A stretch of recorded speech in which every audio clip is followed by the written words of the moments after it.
Puji Tuhan, haleluya. Selamat pagi, selamat hari Minggu, selamat beribadah adik-adik sekolah Minggu.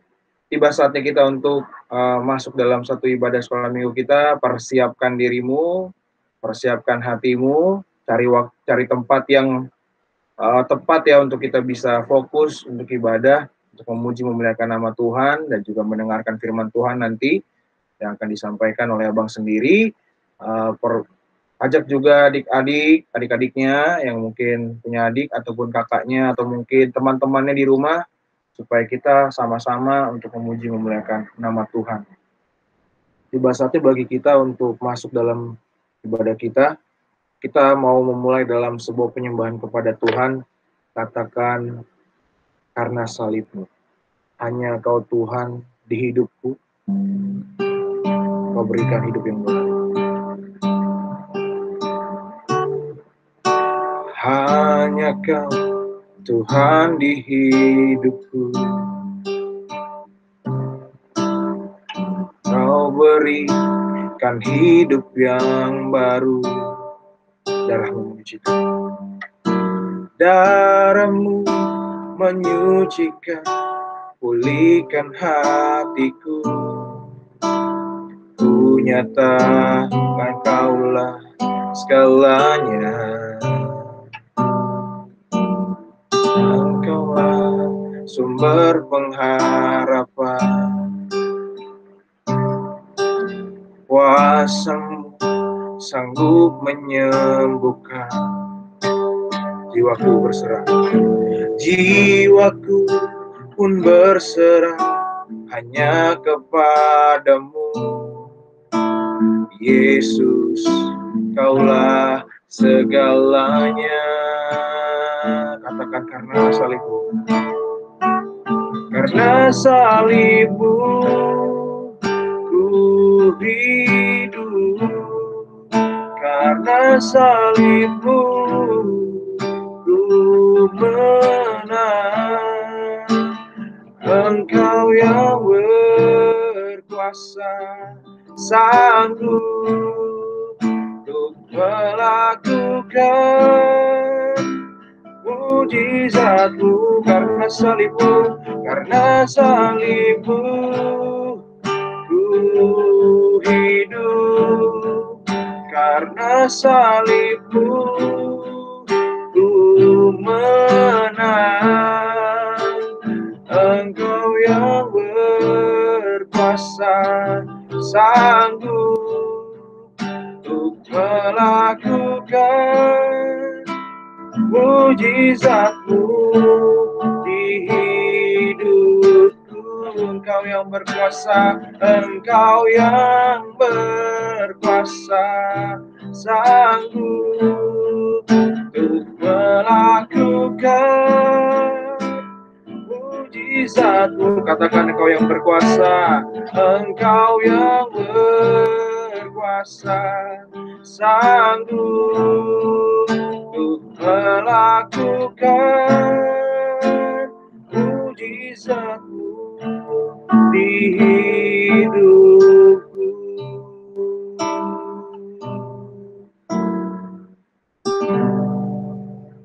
Adik-adik yang terkasih di dalam nama Tuhan, mari kita menaikkan doa pembukaan kita. Berfirmanlah ya Tuhan.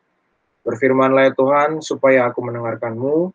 Nyatakanlah kepadaku untuk kemuliaan nama-Mu. Penuhilah jiwaku dengan kasih karunia-Mu. Haleluya. Amin.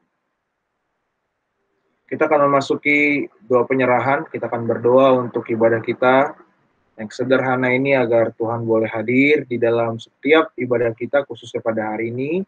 Dari awal, pertengahan, hingga akhirnya.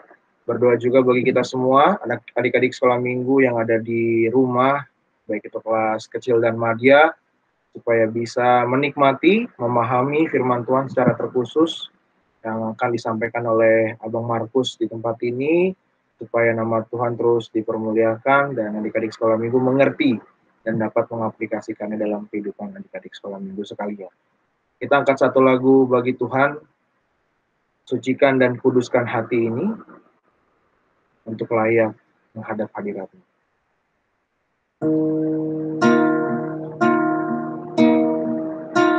Saya mengundang kita semua untuk bangkit berdiri. Kita menyanyikan lagu ini. Sucikan dan kuduskan hati ini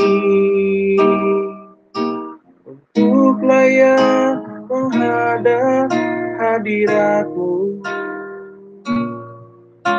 Tubuh jiwa rohku ku serahkan padamu. Ku menyembah-Mu. Tinggikan nama-Mu ya Tuhan. Tinggikan nama-Mu ya Tuhan. Mulialah nama-Mu ya Tuhan. Tiada lain seperti Engkau ya Allahku, besar kuasa-Mu. Tiada lain seperti Engkau ya Allahku, besar kuasa-Mu. Kita akan menyembah dari awal kembali. Katakan, sucikan dan kuduskan hati. Sucikan dan kuduskan hati ini untuk layak menghadap hadirat-Mu. Tubuh jiwa rohku ku serahkan padamu. Ku menyembah-Mu.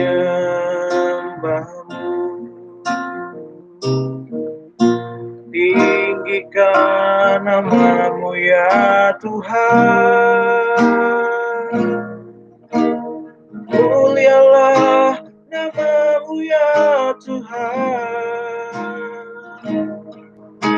Tiada lain seperti Engkau ya Allahku, besar kuasa-Mu.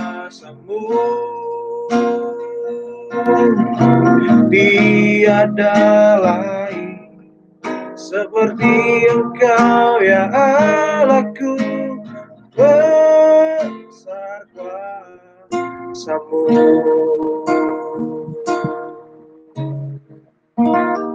Adik-adik yang terkasih, mari kita menyerahkan ibadah kita ini ke dalam tangan Tuhan. Kita satu hati, kita berdoa. Terima kasih Tuhan untuk segala kebaikan yang boleh Tuhan berikan dalam setiap kehidupan kami.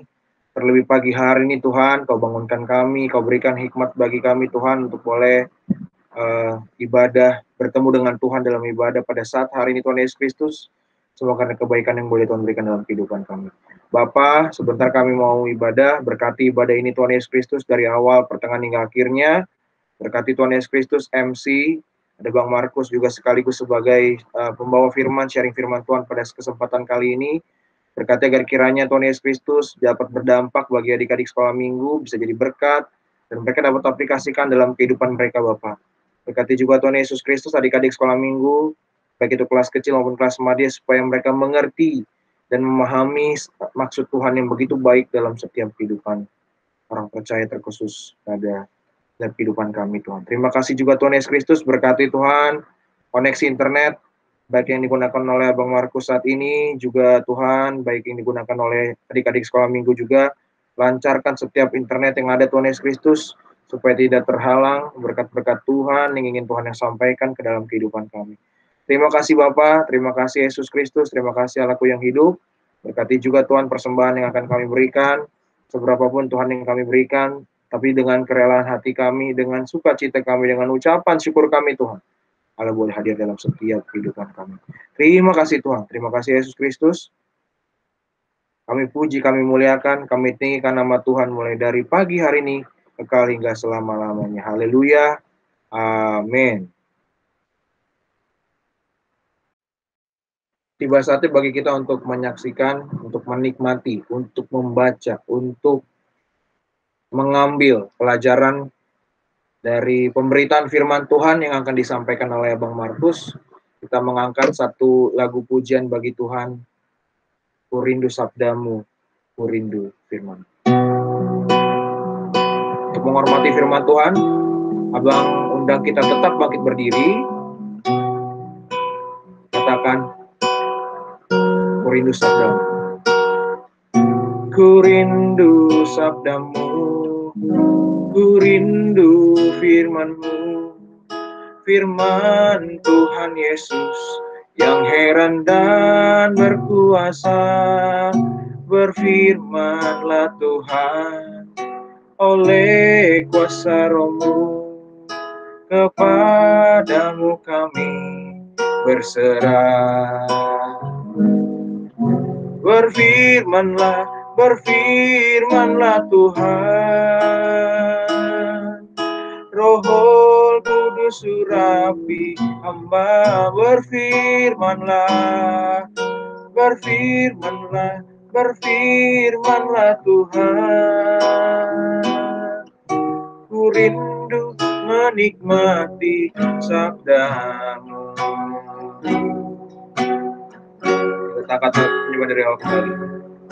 Ku rindu sabdamu, ku rindu firman-Mu, firman Tuhan Yesus yang heran dan berkuasa. Berfirmanlah Tuhan oleh kuasa Roh-Mu, kepadamu kami berserah. Berfirmanlah, berfirmanlah, berfirmanlah Tuhan. Roh Kudus surapi hamba-Mu, berfirmanlah, berfirmanlah, berfirmanlah Tuhan. Ku rindu menikmati sabdamu.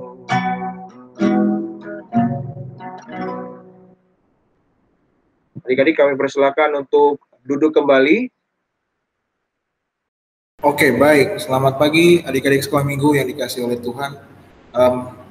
Senang sekali kita bisa boleh bersama-sama berkumpul, bersekutu, memuji Tuhan, khususnya pada ibadah sekolah minggu hari ini. Kita akan bersatu hati, kita akan mulai firman Tuhan yang akan disampaikan oleh saya sendiri.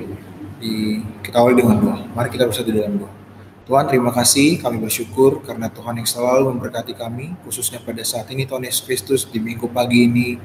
Kau boleh berkati kami Tuhan, dan pada kesempatan kali ini kami mau mendengarkan sebagian dari betapa banyaknya firman Tuhan yang boleh ada dalam kehidupan kami yang dibawakan oleh hamba-Mu ini Tuhan Yesus Kristus, Abang Markus.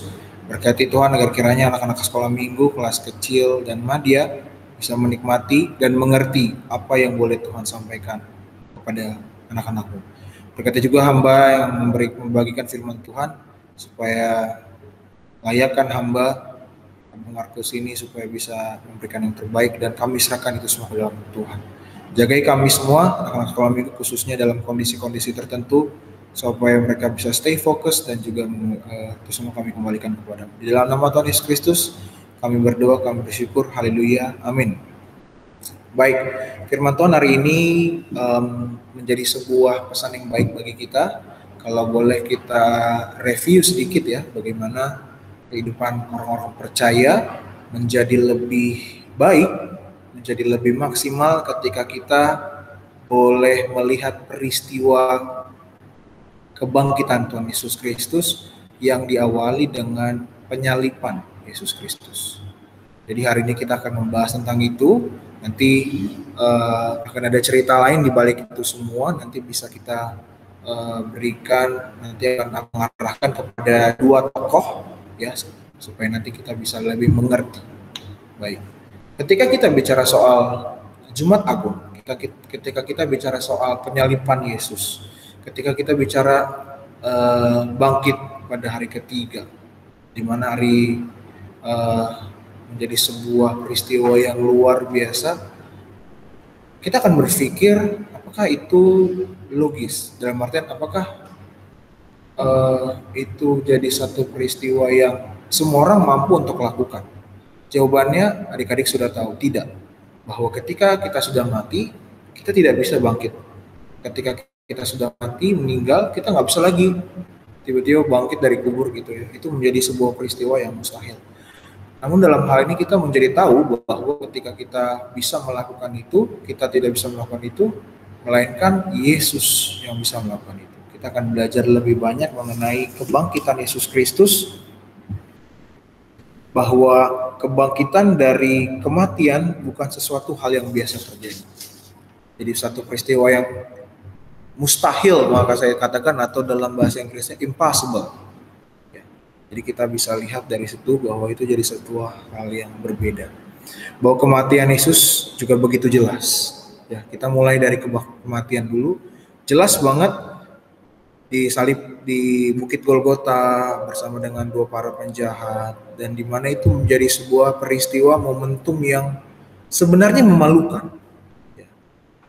Salib adalah satu peristiwa yang sangat, penyalipan itu adalah satu peristiwa yang sangat buruk. Jadi predikat atau orang disebutkan menjadi pribadi yang buruk karena dia melakukan suatu tindakan yang buruk juga. Jadi ketika contohnya penjahat mau dieksekusi mati, itu dia disalibkan. Jadi salib, makna salib yang sesungguhnya dalam orang-orang Yahudi adalah seperti itu, bukan seperti sekarang. Seperti sekarang itu salib adalah sebuah hal yang sangat positif, sangat baik, bahwa identitas daripada salib itu adalah bahwa Yesus yang simbolis atau simbol bahwa Yesus menebus dosa-dosa manusia. Bahkan orang-orang banyak yang menggunakan salib sebagai aksesoris, baik itu kalung atau mungkin hal-hal yang lain. Tapi bagaimana kalau kita lihat pada zaman dulu, bahwa salib merupakan sebuah hal yang dinamakan kayak tadi, sebuah hal yang buruk, sebuah hal yang tidak baik, sebuah hal yang mencerminkan kejahatan.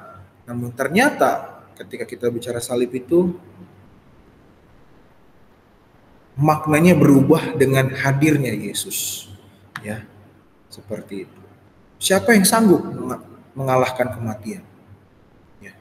Pertanyaan ini muncul karena adik-adik, para murid itu berkabung. Berkabung berarti satu ekspresi di mana mereka itu sedih, mereka nangis, mereka kecewa, ditinggalkan oleh orang yang mereka sayangi, orang yang mereka hormati. Sama seperti kita, misalkan kita kehilangan salah satu dari keluarga kita, ya kita sedih, kita berkabung seperti itu.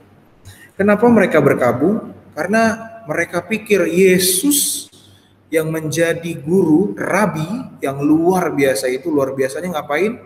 Memberikan mujizat satu. Lalu juga pelayanan, diurapi oleh Tuhan, Mesias. Itu tidak mampu mengalahkan kematian. Tidak mampu mengatasi kematian yang menimpa dirinya saat dia disalib, dia mati. Apalagi dengan proses kematian, Yesus menderita kematian itu, mengalami kematiannya dengan cara yang tidak baik, dengan cara yang begitu buruk, yaitu harus disalib. Ya, mereka begitu sedih, ya, berkali-kali lipat sedihnya, sehingga perlu bagi perasaan itu muncul. Ya, jadi kamu bisa bayangkan sebagai para murid ini, apa yang mereka rasakan. Yesus sebagai guru mereka, sebagai penolong mereka, tiba-tiba ada satu momen peristiwa mereka harus disalib. Tuhan Yesus harus disalib, dan tidak ada lagi yang menjadi patokan. Tidak ada yang lagi yang menjadi inspirasi, tidak ada yang menolong mereka, kasih nasihat, atau mungkin menemani mereka dalam pelayanan mereka. Seperti itu. Tapi ada makna di balik semua peristiwa, termasuk kenapa Yesus harus mati. Bahwa dia memutarbalikkan kematian itu dengan cara kebangkitan. Ya. Kematian itu misteri. Sampai dengan sekarang manusia tidak bisa mengukur setelah kematian seperti apa. Dalam segi ilmu pengetahuan, manusia nggak bisa ukur. Manusia nggak bisa perkirakan. Ya, kematian itu tidak punya rasa hormat. Tidak punya rasa hormat seperti apa Bang Markus? Tidak punya rasa hormat yang dimaksud adalah ketika dia nggak minta izin, dia nggak ngomong sama siapa, dia nggak permisi gitu ya, permisi gitu ya. Saya mau mengambil nyawa si ini, nggak. Kematian itu nggak bilang-bilang. Ya kalau memang saatnya mati, dia akan mati. Ya.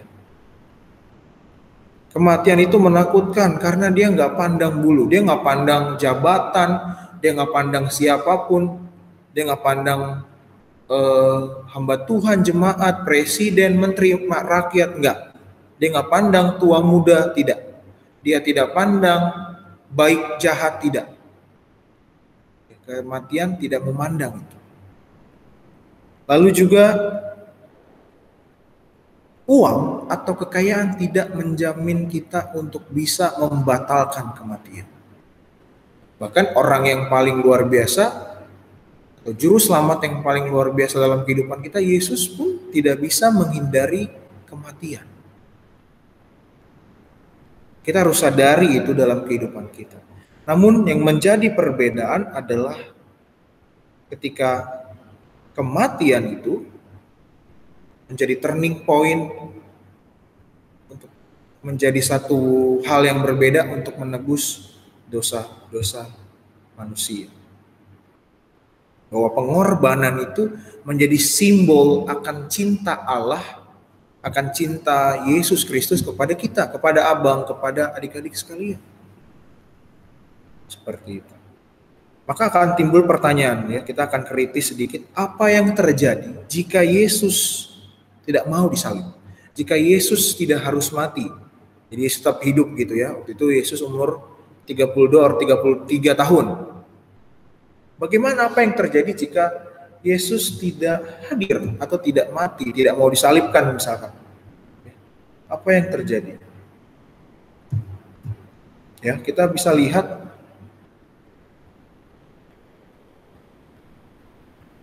ia mati karena taat pada rencana Bapa di surga.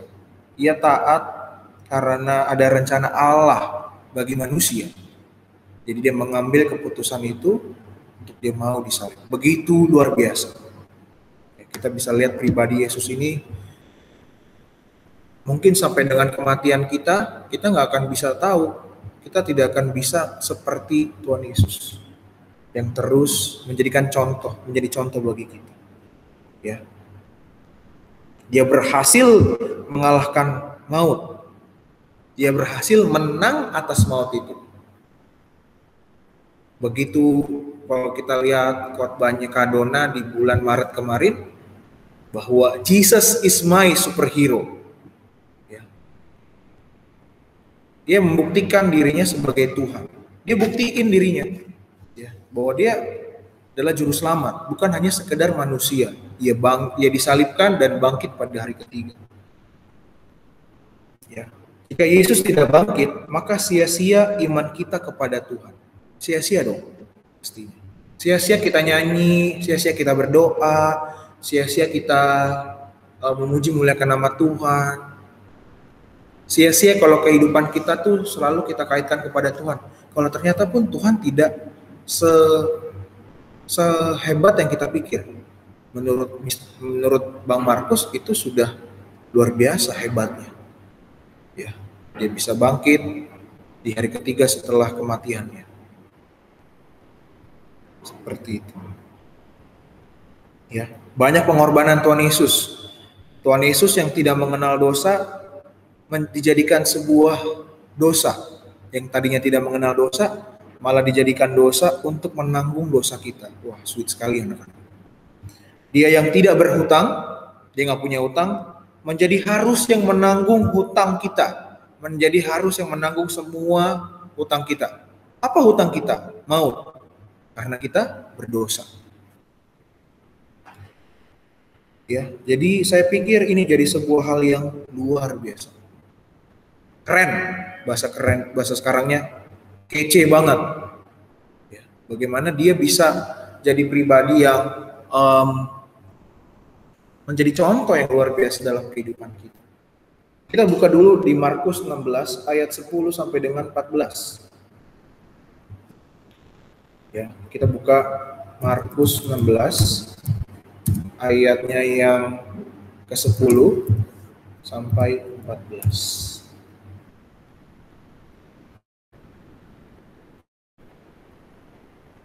Oke, sudah dapat?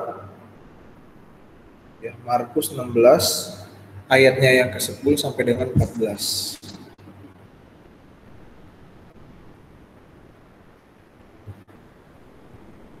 Oke. Sebentar ya. Kita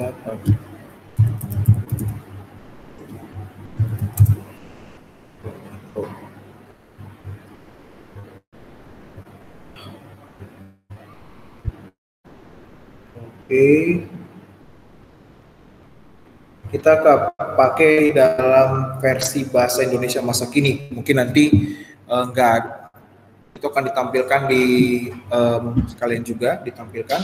Kita mulai dari ayat yang ke-10. Maka Maria Magdalena pergi memberitahukan kejadian itu kepada teman-teman Yesus yang sedang berkabung dan menangis. Tapi ketika mereka mendengar bahwa Yesus hidup dan bahwa Maria telah melihat dia, mereka tidak percaya. Saya garis bawahi di ayat 11, tapi ketika mereka mendengar bahwa Yesus hidup dan bahwa Maria telah melihat dia, mereka tidak percaya. Mereka itu berarti para rasul, murid-murid Yesus. Kita ke ayat 12, setelah itu Yesus memperlihatkan diri kepada 2 orang pengikutnya dengan cara yang lain. Itu terjadi ketika kedua orang itu sedang berjalan ke sebuah kampung. Jadi mereka kembali dan memberitahukan hal itu kepada yang lain-lainnya, tapi mereka tidak percaya. Akhirnya Yesus memperlihatkan diri kepada ke-11 pengikutnya ketika mereka sedang makan. Ia menegur mereka sebab mereka kurang iman dan terlalu keras kepala, sehingga tidak percaya kepada orang-orang yang sudah melihat sendiri bahwa Yesus hidup. Adik-adik yang dikasihi oleh Tuhan, ada makna atau 2 kata kunci di sini. Tidak percaya, ada 1 berarti ya, atau jumlahnya 2 kata, yaitu tidak percaya. Selalu disebutkan di dalam pembacaan ayat kita tadi. Mereka nggak percaya bahwa Tuhan Yesus itu sudah bangkit. Maria Magdalena udah bilang, terus juga kepada orang-orang lain supaya disampaikan kepada para rasul, itu mereka juga udah ada yang ngasih tahu. Hei, juru selamatmu telah bangkit itu, gitu misalkan. Tapi mereka nggak percaya. Ya, akhirnya di ayat ke-14, Yesus yang hadir sendiri. Tuhan Yesus punya inisiatif. Satu hal yang bagus yang bisa kita contoh, punya inisiatif untuk melakukan sesuatu. Ya, apalagi Tuhan Yesus punya inisiatif untuk memperlihatkan dirinya di hadapan para rasul yang sudah tidak percaya. Itu ya. Dan ketika Yesus datang, mereka baru percaya, ya.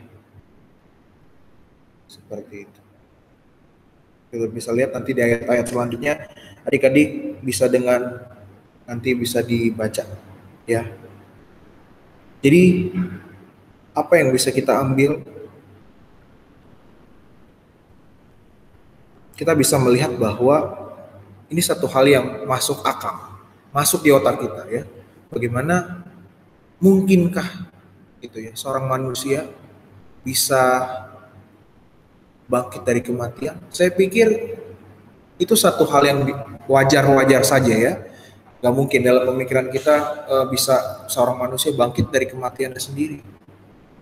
Ya, kita seperti para rasul ini kok, logis kok. Logis itu berarti masuk di akal kita, bisa kita pikirkan. Logis, jelas logis sekali. Ya, ini menyatakan bahwa murid-murid Yesus adalah manusia biasa, seperti kita. Seperti saya, seperti adik-adik, seperti mama bapak, ya, seperti orang tua kita yang lain, opung kita, semua orang. Kita ini manusia biasa. Yuk kita buka lagi di Matius 28 ayat 16 sampai 17. Supaya kita tahu nih, apa yang dirasakan oleh para murid ini. Matius 28 ayat 16 sampai dengan ke-17. Ke-11 pengikut Yesus itu pergi ke Bukit Galilea sesuai dengan diperintahkan Yesus kepada mereka. Ayat 17, pada waktu mereka melihat Yesus di sana, mereka sujud menyembah Dia. Tapi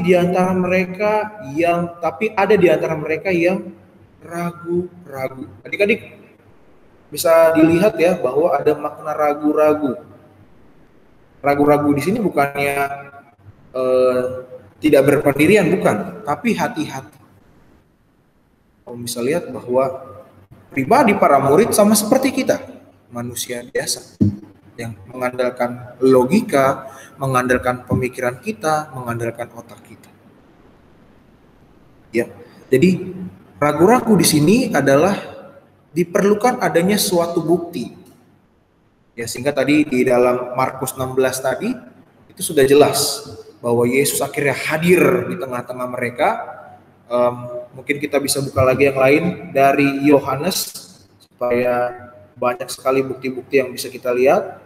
Dari Yohanes 20 ayatnya yang ke-19 sampai dengan 21. Demikian firman Tuhan. Pada hari Minggu itu juga ketika sudah malam, pengikut-pengikut Yesus berkumpul di semua rumah dengan pintu-pintu yang terkunci. Jadi para murid ini mengunci pintunya karena takut kepada para penguasa Yahudi. Tiba-tiba Yesus datang dan berdiri di tengah-tengah mereka dan berkata, "Salam sejahtera bagimu." Sesudah berkata begitu, ia menunjukkan kepada mereka tangan dan lambungnya. Pada waktu melihat Tuhan, mereka gembira sekali. Lalu Yesus berkata kepada mereka sekali lagi, "Salam sejahtera bagimu. Seperti Bapa mengutus aku, begitu juga aku mengutus kalian." Lalu ia meniupkan napasnya kepada mereka dan berkata, "Terimalah roh Allah. Kalau kalian mengampuni dosa seseorang, Allah juga mengampuninya. Kalau kalian tidak mengampuni dosa seseorang, Allah juga tidak mengampuninya." Lalu kita ke ayat yang ke-24, kita lanjutkan. Thomas yang disebut si kembar, seorang dari 12 pengikut Yesus, tak ada bersama yang lain ketika Yesus datang. Maka pengikut-pengikut Yesus yang lain berkata kepada Thomas, "Kami sudah melihat Tuhan." Tapi Thomas menjawab, "Kalau saya belum melihat bekas paku pada tangannya, belum menaruh jari saya pada bekas-bekas luka paku itu, dan belum menaruh tangan saya pada lambungnya, sekali-kali saya tidak mau percaya." Seminggu kemudian, pengikut-pengikut Yesus ada lagi tempat itu dan Thomas hadir juga. Semua pintu terkunci, tapi Yesus datang dan berdiri di tengah-tengah mereka lalu berkata, "Salam sejahtera bagimu." Kemudian Yesus berkata kepada Thomas, "Lihatlah tanganku dan taruhlah jarimu di sini. Ulurkan tanganmu dan taruhlah di lambungku. Jangan ragu-ragu lagi, tapi percayalah." Thomas berkata pada Yesus, "Tuhanku dan Allahku." Maka Yesus berkata kepadanya, "Engkau percaya karena sudah melihat aku, bukan? Berbahagialah orang yang percaya meskipun tidak melihat aku." Adik-adik yang dikasihi oleh Tuhan, muncul satu tokoh yang bernama Thomas. Thomas ini boleh saya katakan dibully. Figur Thomas itu dibully. Karena kenapa? Karena dia tidak percaya kepada mujizat yang diberikan oleh Tuhan. Ya, dibully. Siapa yang bully? Banyak tokoh-tokoh, ya, banyak orang-orang yang memberitakan atau banyak pendapat-pendapat. Thomas ini pasti jadi bulian karena dia jadi pribadi yang tidak taat, pribadi yang tidak percaya, pribadi yang imannya kecil karena dia nggak percaya. Harus melihat dengan mata kepalanya sendiri bahwa ya Yesus itu udah bangkit. Tapi kalau kita boleh pikirkan gitu ya, bahwa kita seperti Thomas. Kita seperti para rasul ini. Ya. Kita ragu-ragu, jelas. Kita butuh bukti. Ya. Manusia-manusia sekarang atau seluruh manusia membutuhkan bukti. Ya, kita seperti Thomas.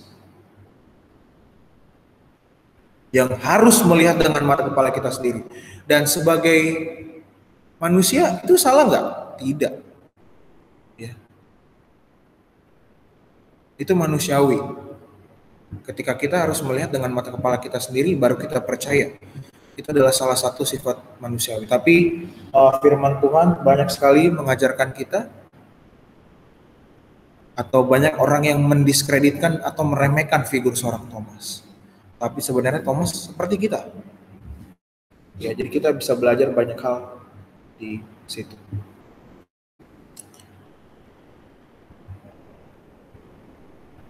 Boleh dikatakan Thomas adalah pribadi yang cerdas. Dia harus menggunakan otaknya, berpikir, baru bertindak dan bersikap. Saya pikir ini jadi suatu pribadi yang seperti kita banget. Dan Yesus pun tidak marah dalam responsnya ketika Thomas nggak percaya sebagai murid Yesus. Tapi Yesus nggak marah, tapi malah memberikan bukti-bukti supaya menghilangkan keraguan-raguan itu. Keraguan-raguan yang dialami oleh para murid. Bukan adik-adik, kalau kamu boleh nanti baca lagi, Thomas dalam perjalanannya itu sampai ke negeri India. Ya, bayangkan dari Israel ke India. Jadi kalau ya India itu di Asia Selatan, sementara Israel itu di Asia Barat Daya, ada ratusan kilo yang harus ditempuh. Sehingga kita bisa melihat bahwa ketika percaya, ketika kita punya rasa yakin, kita bisa melakukan sesuatu yang lebih daripada apa yang kita pikirkan, daripada apa yang kita bayangkan. Ya, seperti kita Thomas ini, tadinya nggak percaya, ya, tapi dengan adanya kehadiran Tuhan, ya, seperti tadi pernyataan tadi di Alkitab, berbahagialah orang yang percaya meskipun nggak melihat Tuhan. Kita harusnya lebih bersukacita. Ya, yang bisa melihat aja makin percaya. Justru challenge atau tantangan kita adalah apakah kita bisa percaya di tengah-tengah Tuhan yang tidak kelihatan.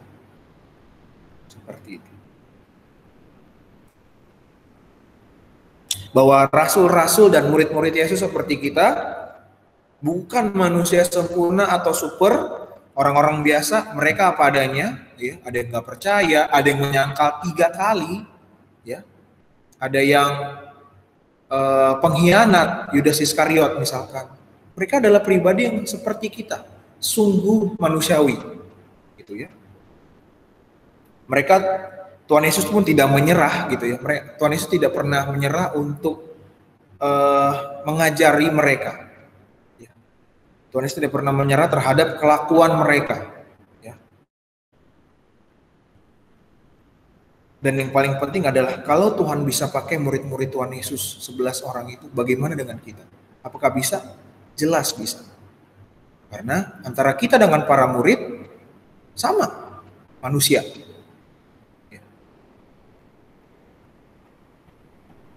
Adik-adik yang dikasih oleh Tuhan, pesan ini sungguh jelas. Ya. Mari kita memahami ini. Ya, pemahaman tentang pelayanan, melayani Tuhan itu harus sudah diketahui sejak mungkin sekolah minggu kalau menurut Abang. Sehingga Abang bawa firman ini. Di Yohanes 11 ayat 25-26 mengatakan bahwa Paulus menyatakan pada intinya bahwa hidup adalah Kristus dan mati adalah keuntungan. Jadi mati bukan sebuah kesedihan lagi. Seperti tadi pernyataan tadi ya. Kematian itu menderita, menyedihkan. Tapi Paulus menyatakan di sini bahwa hidup adalah Kristus dan mati adalah keuntungan. Ya, mari kita punya pola pemikirannya, kita ubah seperti Paulus ini. Ya, seperti itu. Bahkan Tuhan Yesus memberikan pesan, mandat. Mandat itu kayak perintah gitu ya. Kepada para murid. Di tengah-tengah mereka kayak nggak sempurna. Di tengah-tengah mereka yang masih penuh dengan dosa. Mari kita buka di Matius 28 ayat 17 sampai dengan yang ke-20. Matius 28 ayatnya yang ke-17 sampai dengan 20. Abang baca bagi kita semua. Pada waktu mereka melihat Yesus di sana, mereka sujud menyembah Dia.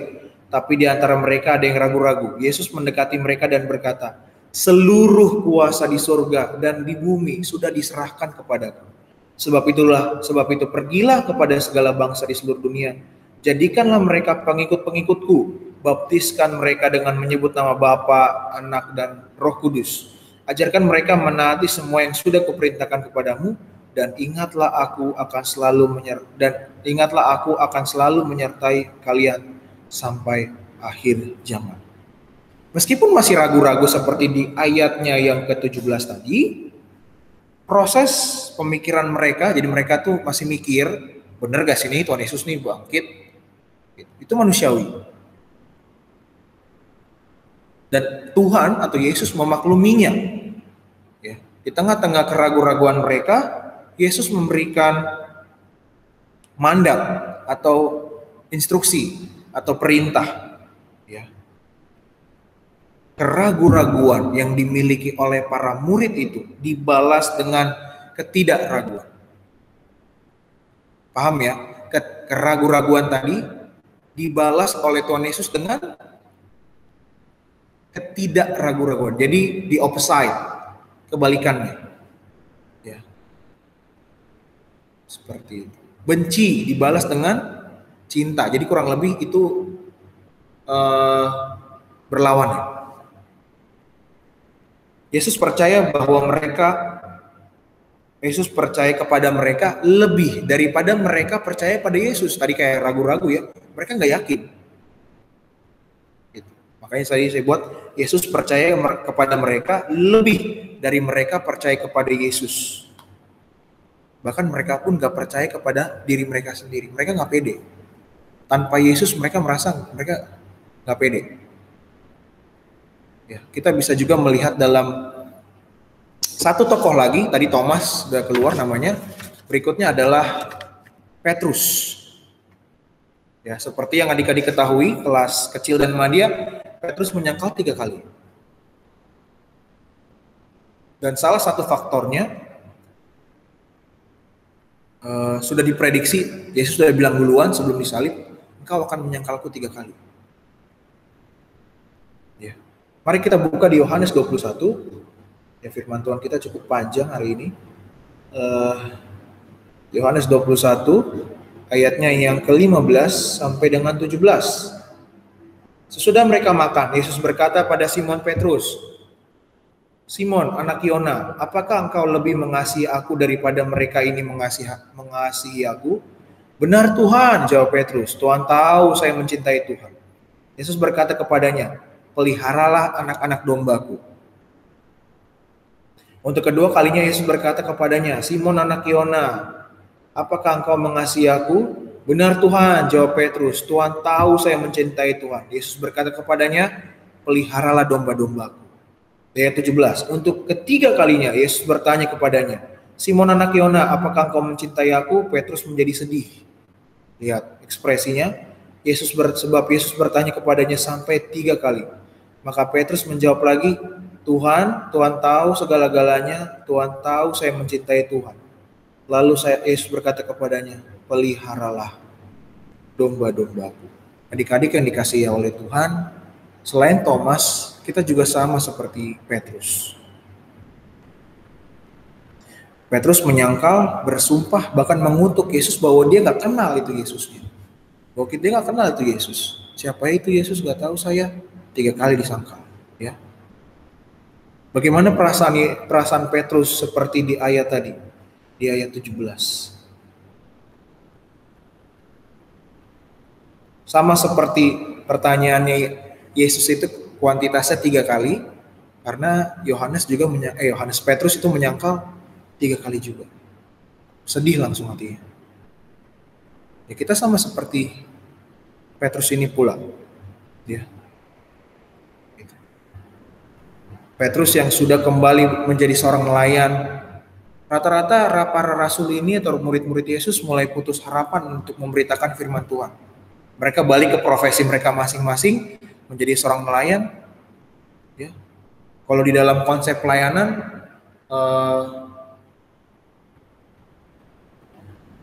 misalkan abang sebagai seorang guru sekolah minggu, abang stop, nggak mau lagi jadi guru sekolah minggu.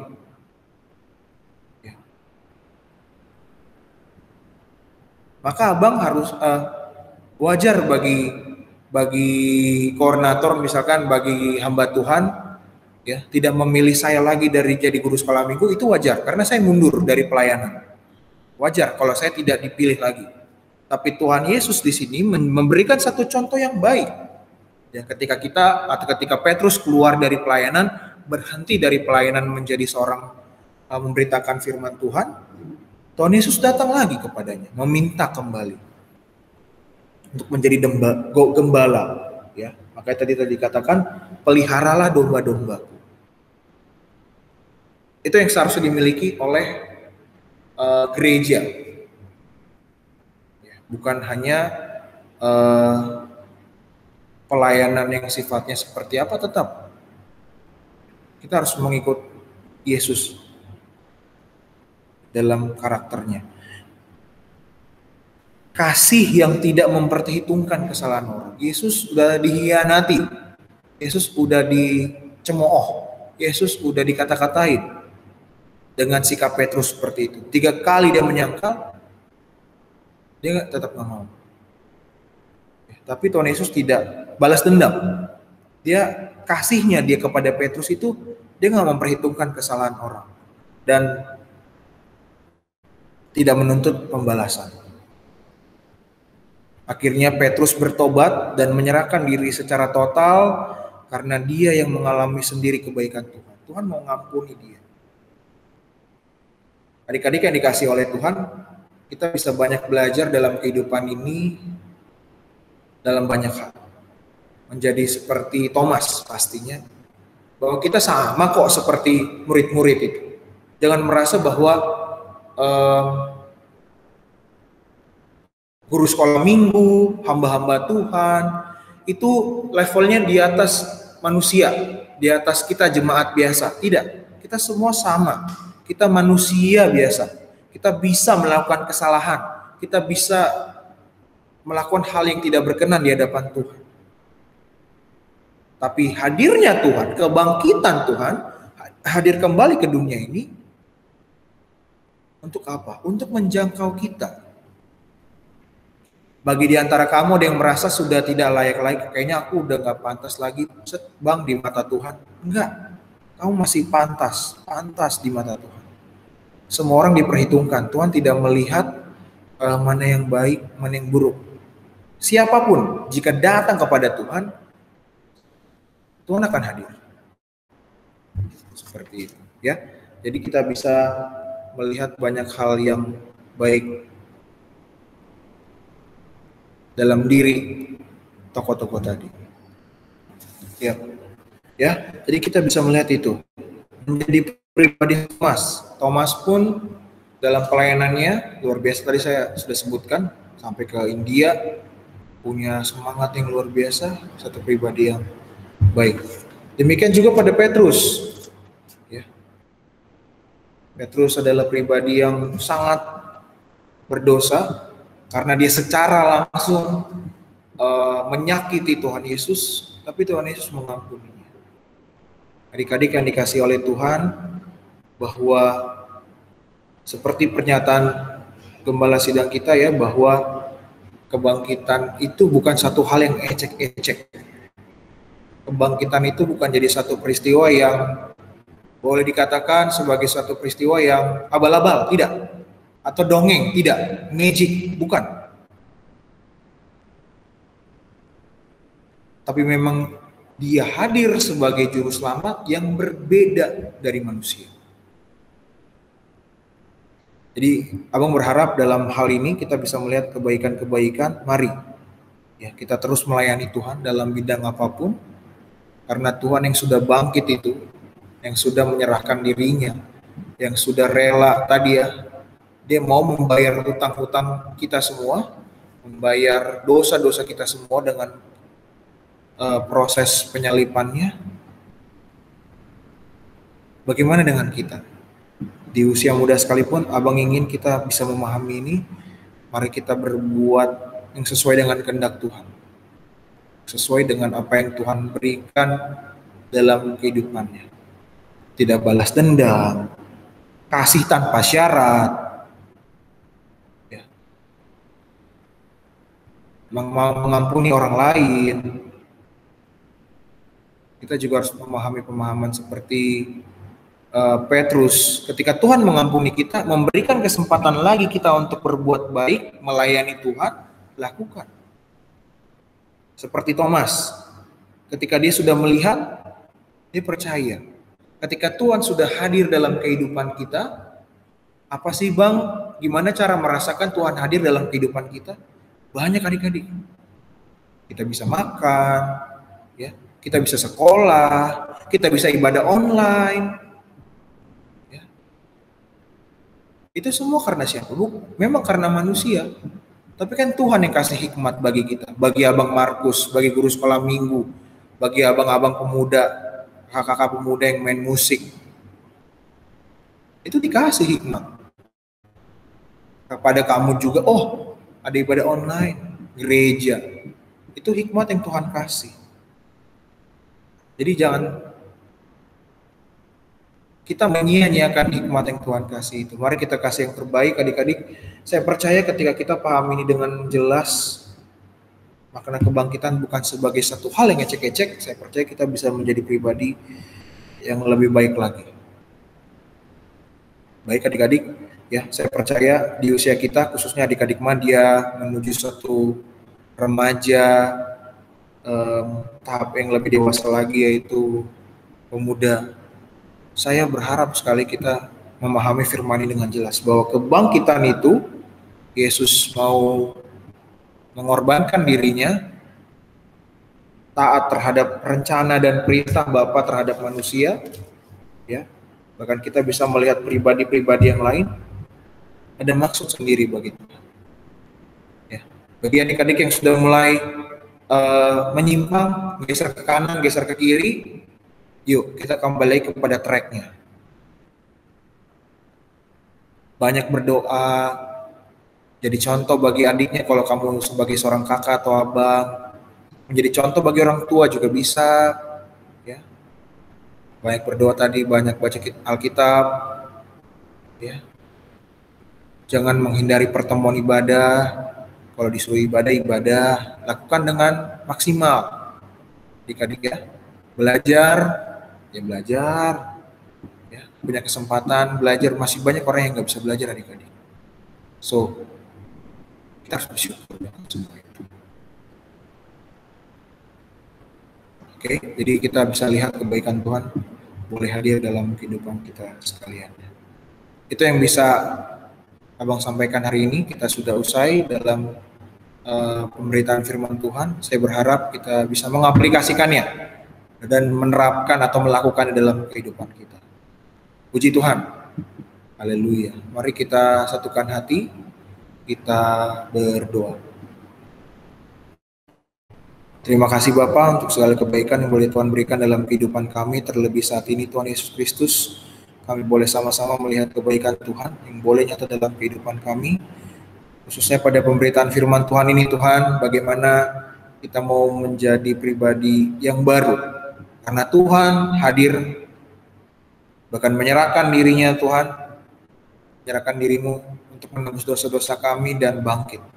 Terima kasih Bapak supaya kami bisa menerapkan, memahami segala hal yang boleh disampaikan oleh hamba-Mu, Abang Markus, kepada anak-anak sekolah minggu sekalian.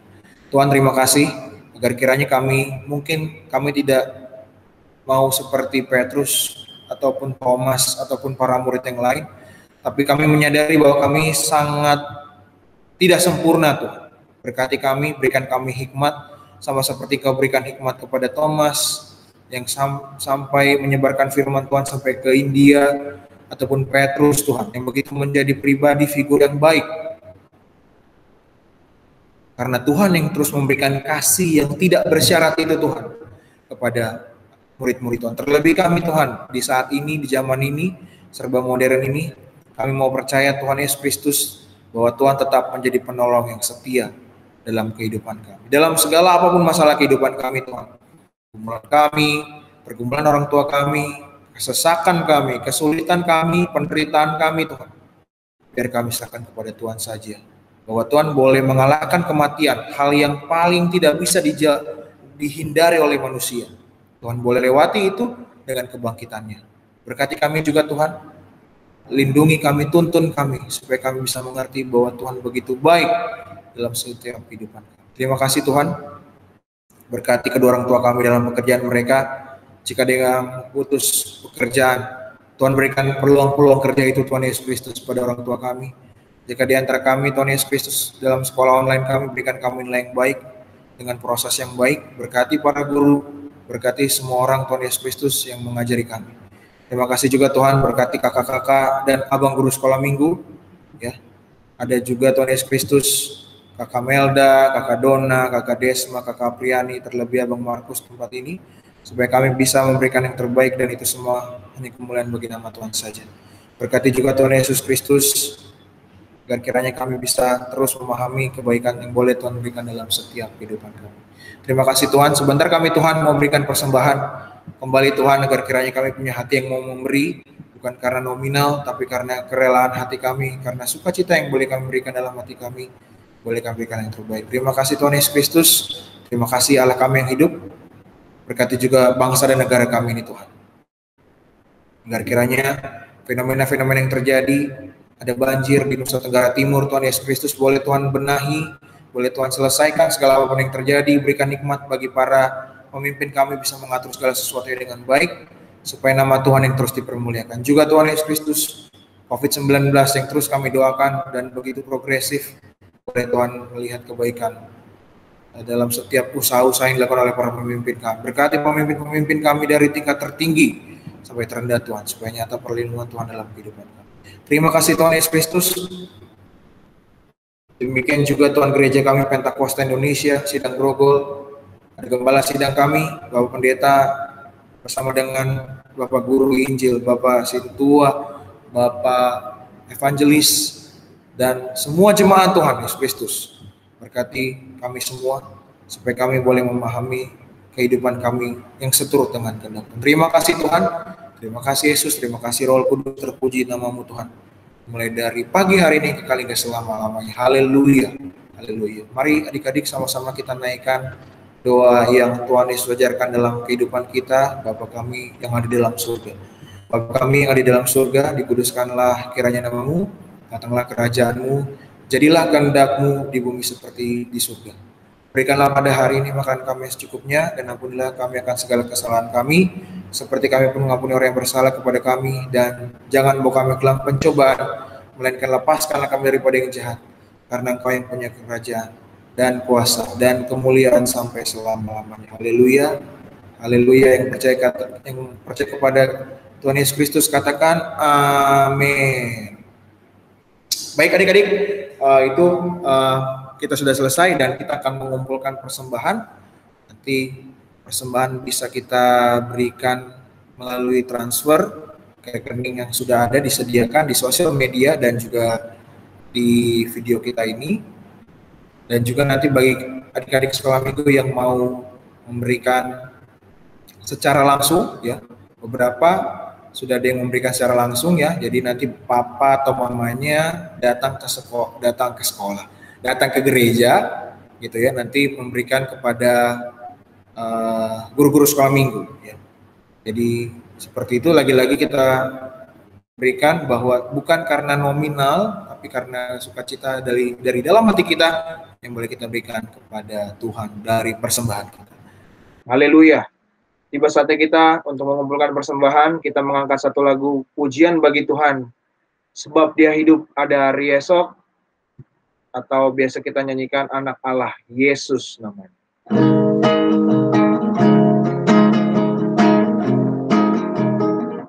Anak Allah, Yesus namanya, menyembuhkan, menyucikan, bahkan mati, tebus dosa, kubur kosong, membuktikan Dia hidup, sebab Dia hidup, sebab Dia hidup, ada hari esok, sebab Dia hidup. tak gentar, karena ku tahu Dia pegang hari esok.